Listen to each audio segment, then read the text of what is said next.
जालन्यात सोमवारी भरदिवसा गजानन तौर या तरुणाची गोळ्या झाडून हत्या करण्यात आली होती।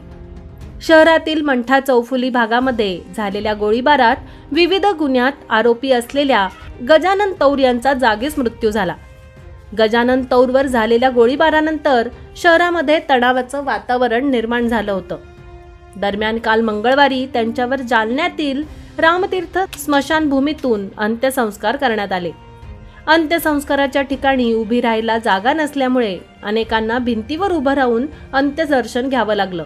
जुन्या वादातून भरदिवसा पिस्तुलाद्वारे 4 गोळ्या झाडत गजानन तौर यांचा खून करण्यात आल्याची घटना सोमवारी दुपारी घडली। संशयित भागवत डोंगरे आणि गजानन तौर यांच्यात वाद होता।